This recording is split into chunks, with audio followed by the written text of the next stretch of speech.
Hello friends, I am Dr. Sandeep Gupta, Additional Director Urology and Chief Kidney Transplant Surgeon, Fortis Hospital, Jaipur. आज world kidney day 2021 के उपलक्ष्य में मैं आपसे रूबरू हुआ हूँ और कुछ बातें करना चाहता हूँ जिसमें मैं आपको इस बारे में अवेयरनेस देना चाहता हूँ कि हम अपनी किडनी को कैसे सुरक्षित रख सकते हैं और किडनी की प्रॉब्लम होने पर क्या हमारे लिए समाधान उपलब्ध हैं और हम क्या कर सकते हैं। आज वर्ल्ड किडनी डे का थीम है living well with kidney disease, जिसका मतलब है कि अगर हमें किडनी डिजीज़ हो भी गई है, अगर हमारी किडनी फेल हो भी गई है, तो हम उसके साथ किस तरह से अच्छे तरीके से रह सकते हैं और अपनी क्वालिटी ऑफ लाइफ और क्वांटिटी ऑफ लाइफ को कैसे मेंटेन कर सकते हैं। तो दोस्तों, किडनी को सुरक्षित रखने के बहुत आसान उपाय हैं।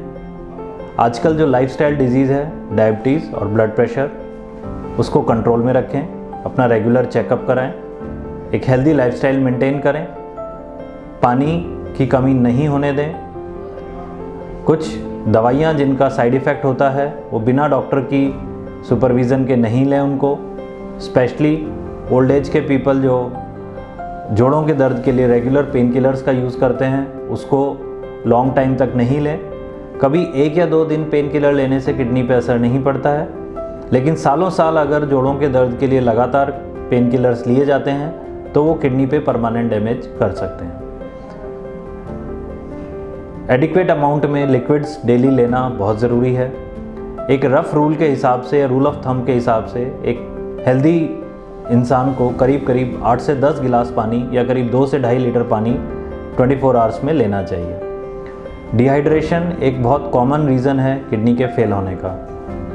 इसके अलावा अगर हम हेल्दी लाइफस्टाइल मेंटेन करते हैं, ब्लड प्रेशर, डायबिटीज़ को कंट्रोल रखते हैं, हम अपना वेट कंट्रोल रखते हैं, रेगुलर एक्सरसाइज करते हैं, तो कोई रीज़न नहीं है कि आपकी किडनी पे कोई नुकसान होना चाहिए। अब ये सब कुछ करते हुए भी बहुत सारी ऐसी बीमारियां हैं जो हमारे कंट्रोल में नहीं हैं और जो हमारी किडनी को अफेक्ट कर सकती हैं।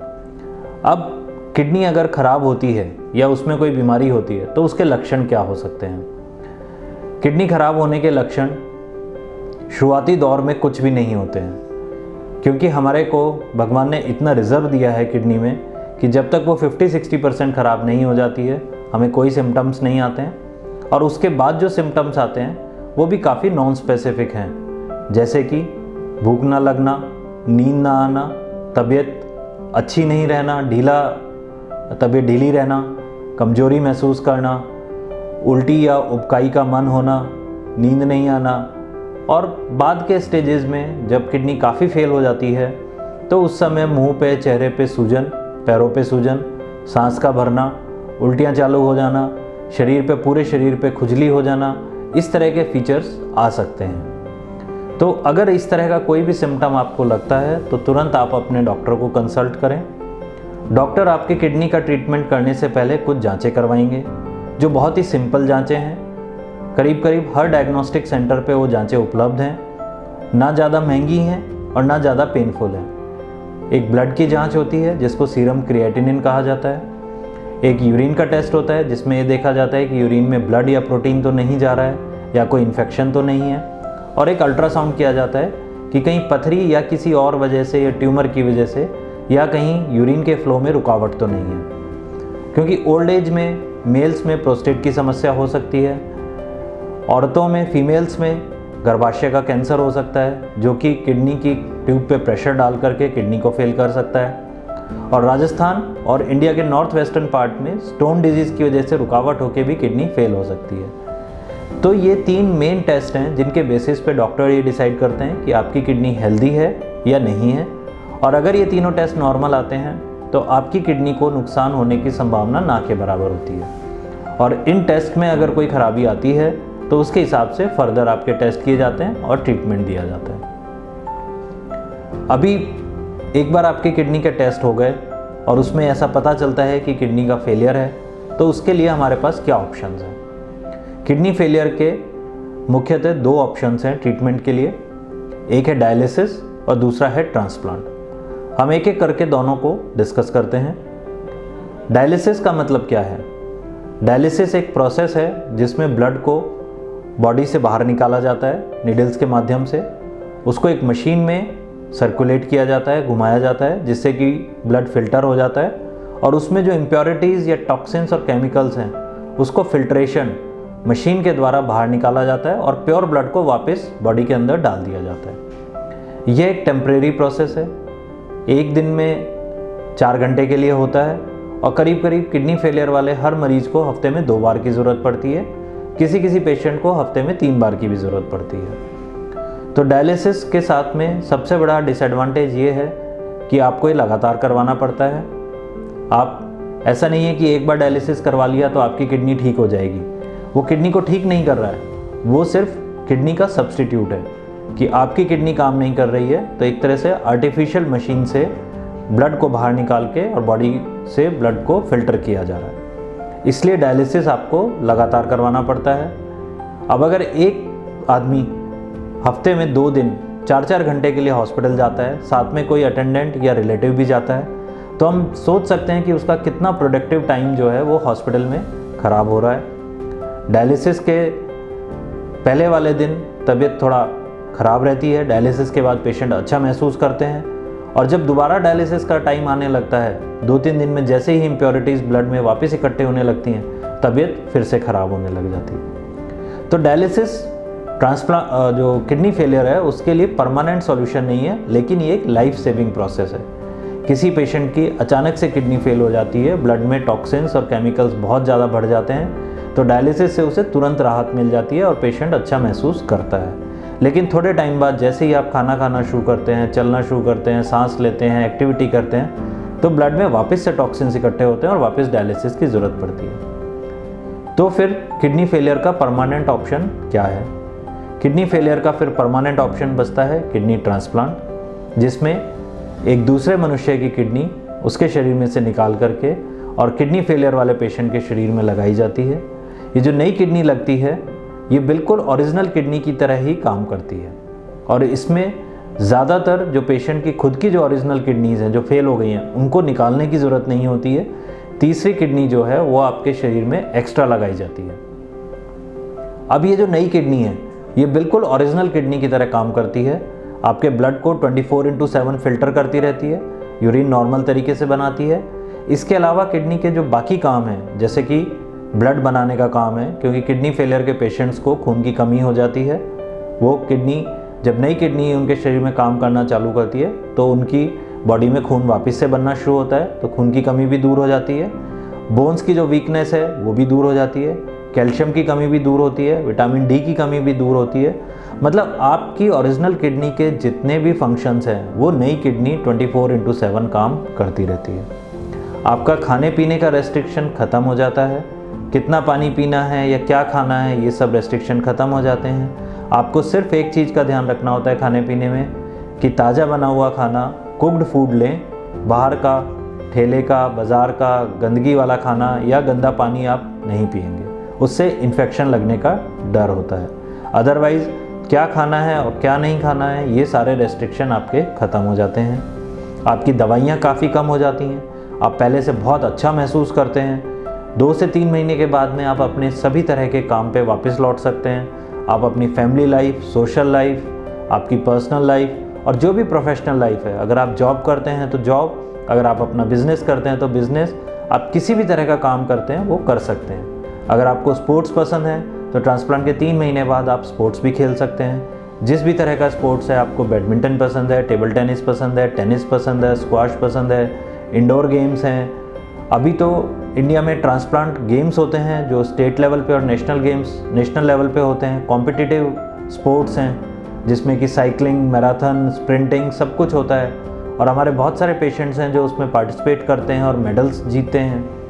तो ट्रांसप्लांट के बाद आदमी नियर नॉर्मल हो जाता है, लेकिन कुछ चीज़ों का ध्यान रखना पड़ता है। इन्फेक्शन नहीं लगे इसके लिए साफ़ सफाई का ध्यान रखना पड़ता है, लोगों से मिलते जुलते टाइम थोड़ा डिस्टेंस रखना पड़ता है, हाथों का ध्यान रखना पड़ता है, हाथ आपके साफ़ रहें, पानी और जो भोजन है आपका वो बिल्कुल ताज़ा और साफ़ हो, और दवाइयाँ आपको रेगुलर लेनी पड़ती है क्योंकि ये ट्रांसप्लांट में दूसरे मनुष्य की किडनी आपके शरीर में लगाई गई है, इसलिए आपको दवाइयाँ ज़िंदगी भर चलती हैं जो कि उस किडनी को फेल नहीं होने देती हैं। आपका शरीर उस किडनी को रिजेक्ट नहीं करता है उन दवाइयों की वजह से। अगर आप दवाइयों में लापरवाही करते हैं तो आपकी नई किडनी भी फेल हो जाएगी, अदरवाइज़ आपकी नई किडनी सालों साल तक आपको आपकी ओरिजिनल किडनी की तरह काम करती रहेगी और आपके शरीर को सपोर्ट करती रहेगी। अब किडनी ट्रांसप्लांट से रिलेटेड कुछ मिथ्स हैं, कुछ धारणाएं हैं, कुछ भ्रांतियां हैं जिसमें हमें लगता है कि इसकी वजह से हमें ट्रांसप्लांट नहीं करवाना चाहिए। तो उन कुछ भ्रांतियों के बारे में मैं डिस्कस करना चाहूँगा। लोगों को ये लगता है कि अगर किसी हमारे रिलेटिव ने किडनी दिया, अगर किसी पर्सन ने अपने नियर एंड डियर वन को या कि अपने रिश्तेदार को, अपने सगे संबंधी को किडनी दिया, तो उसके बाद वो अपाहिज हो जाएगा, वो नॉर्मल काम नहीं कर सकेगा। ये बिल्कुल सरासर झूठ है। एक किडनी देने के बाद भी दूसरी किडनी से आदमी के जीवन पे किसी तरह का कोई फ़र्क नहीं पड़ता है। वो अपना सारा काम पहले की तरह ही कर सकता है।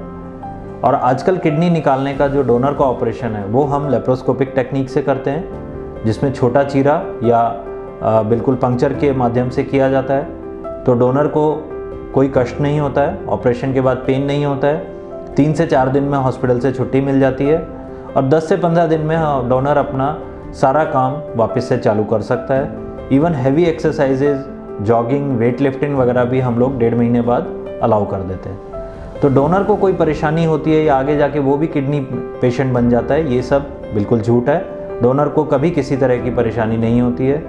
50, 60, 70 सालों से ट्रांसप्लांट होते हैं, हज़ारों लाखों पेशेंट्स का ट्रांसप्लांट हो गया है। उनको उन्हीं के सब सगे संबंधियों ने किडनीज़ दी हैं। अगर डोनर को किडनी देने के बाद कोई समस्या होती तो ये ट्रांसप्लांट का जो पद्धति है, ये जो ट्रीटमेंट है, ये कब का साइंस ने इसको रिजेक्ट कर दिया होता। तो ऐसा नहीं है। आप अपने दिमाग से ये बात बिल्कुल निकाल दें कि किडनी डोनेट करने के बाद किसी आदमी को या किसी औरत को किसी भी तरह की परेशानी हो सकती है।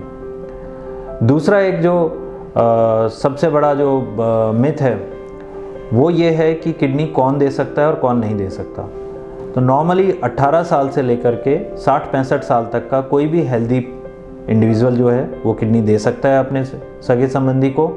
और किडनी देने से पहले हम इतने टेस्ट करते हैं ये देखने के लिए, काफ़ी सारे टेस्ट होते हैं कि इस ऑपरेशन में डोनर को कोई खतरा तो नहीं है, उसकी दोनों किडनी अच्छे से काम कर रही हैं, वो किडनी निकालने के बाद रेसिपिएंट में, पेशेंट में काम करेगी या नहीं करेगी, या उसे किसी तरह का ऑपरेशन का रिस्क तो नहीं है। एक चीज़ और जो आती है वो आता है ब्लड ग्रुप का। पहले ये माना जाता था कि जब तक ब्लड ग्रुप मैच नहीं होगी तब तक आपका ट्रांसप्लांट नहीं हो सकता है। लेकिन अब साइंस में ऐसी टेक्नोलॉजी आ गई है, इस तरह की दवाइयाँ और इस तरह का प्रोसेस आ गया है जिससे हम ब्लड ग्रुप मिसमैच होने पे भी ट्रांसप्लांट कर सकते हैं। अगर आपके रिलेटिव का ब्लड ग्रुप आपसे मैच नहीं कर रहा है तो भी ट्रांसप्लांट संभव है। उसमें कुछ एक्स्ट्रा ट्रीटमेंट करना पड़ता है जो आराम से हो जाता है। और हमारे हॉस्पिटल में रेगुलर बेसिस पे इस तरह के ABO इनकॉम्पेटिबल ट्रांसप्लांट जो हैं, जो ब्लड ग्रुप मिसमैच के ट्रांसप्लांट्स हैं, उनको रेगुलर बेसिस पे किया जाता रहा है। तो वो जो रेस्ट्रिक्शन था, क्योंकि आजकल फैमिलीज़ छोटी हो गई हैं, न्यूक्लियर फैमिलीज़ हो गई हैं, घर में बहुत ज़्यादा डोनर्स अवेलेबल नहीं हैं, तो इसलिए एक जो रेस्ट्रिक्शन पहले होता था कि ब्लड ग्रुप मैचिंग वाला ही आपको डोनर चाहिए, वो रेस्ट्रिक्शन अभी ख़त्म हो गया। तीसरा एक मिथ जो आता है, जो कि हमारी पूरी सोसाइटी के लिए बहुत ज़रूरी है, हम डे बाय डे देख रहे हैं लाइफस्टाइल डिजीज़ बढ़ती जा रही हैं। ब्लड प्रेशर, डायबिटीज़, स्ट्रेस, लोगों की ओवरऑल लाइफस्टाइल ख़राब होता जा रहा है, तो किडनी डिजीज़ ओवरऑल बढ़ती जा रही हैं। बहुत ज़्यादा पेशेंट्स को किडनी की ज़रूरत पड़ती है ट्रांसप्लांट के लिए, लेकिन उतने डोनर्स अवेलेबल नहीं हैं। अब आप लोगों ने न्यूज़पेपर में, टीवी में पढ़ा होगा कि ब्रेन डेड डोनर्स, जिनकी डेथ हो जाती है, जिनका ब्रेन डेथ हो जाता है, उनके ऑर्गन्स निकाले जाते हैं और ज़रूरतमंद पेशेंट्स को लगाए जाते हैं। इस ब्रेन डेड डोनेशन के नाम पे इंडिया अभी काफ़ी पीछे है। स्पेशली राजस्थान तो हमारा बिल्कुल इन्फेंसी में है। अभी कुछ सालों से यहाँ गवर्नमेंट ने प्रोग्राम चालू किया है, लेकिन लोग बाग आगे नहीं आते हैं। उसके बारे में उनको कुछ मिथ हैं, कुछ धारणाएं हैं। उनको, कुछ लोगों को लगता है कि अगर इस जीवन में हमने किडनी डोनेट कर दी तो नेक्स्ट जन्म जब हमें मिलेगा उसमें हमारी किडनी नहीं होगी, या हमने हार्ट डोनेट कर दिया तो अगले जन्म में हमारे को हार्ट नहीं मिलेगा या लिवर नहीं मिलेगा। ये सरासर झूठ है। इस तरह की कोई भी चीज़ साइंस नहीं मानती है। और बहुत सारे रिलीजियस जो टीचर्स हैं और रिलीजियस गुरुज़ हैं, उन लोगों से भी हम लोगों ने ये बात की है, और सब लोग ये मानते हैं कि ये सब कुछ लोगों की फैलाई हुई झूठी बातें हैं, भ्रांतियाँ हैं। इसका किडनी डोनेशन या ऑर्गन डोनेशन से कोई भी संबंध नहीं है। अगर किसी पेशेंट की अनफॉर्चुनेटली एक्सीडेंट में या किसी और कारण से ब्रेन डेथ होती है तो उसके ऑर्गन्स, एक आदमी के ऑर्गन्स 9 लोगों को नई ज़िंदगी दे सकते हैं। Heart, liver, pancreas, 2 kidney, lungs, intestines, bones, tissues, eyes, इस तरह करके करीब करीब 9 लोगों को नई ज़िंदगी दी जा सकती है। तो मेरा इस वीडियो के ज़रिए आप लोगों से यही अनुरोध है कि आप अपनी किडनी का ध्यान रखें, हेल्दी लाइफस्टाइल अडॉप्ट करें, और अगर आपको किडनी की प्रॉब्लम होती है तो डॉक्टर से संपर्क करें, क्वालिफाइड डॉक्टर से अपना ट्रीटमेंट कराएं, टेस्ट कराएं, घबराएं नहीं। किडनी फेलियर का ट्रीटमेंट बहुत अच्छा और बहुत आसानी से उपलब्ध है और बहुत अच्छा ट्रीटमेंट अवेलेबल है। अगर आपके पास डोनर अवेलेबल है और आप ट्रांसप्लांट कराने के इच्छुक हैं तो किडनी ट्रांसप्लांट जो है वो किडनी फेलियर का बेस्ट ट्रीटमेंट है, जिससे आप बिल्कुल नियर नॉर्मल हो सकते हैं। और अगर किसी वजह से ट्रांसप्लांट नहीं हो सकता है तो आप डायलिसिस करवाएं, डायलिसिस रेगुलर बेसिस पे करवाएं, साथ में जो फूड के रेस्ट्रिक्शन हैं, जो दवाइयाँ हैं वो रेगुलर लेते रहें, तो आप एक हेल्दी लाइफस्टाइल जी सकते हैं। Thank you very much.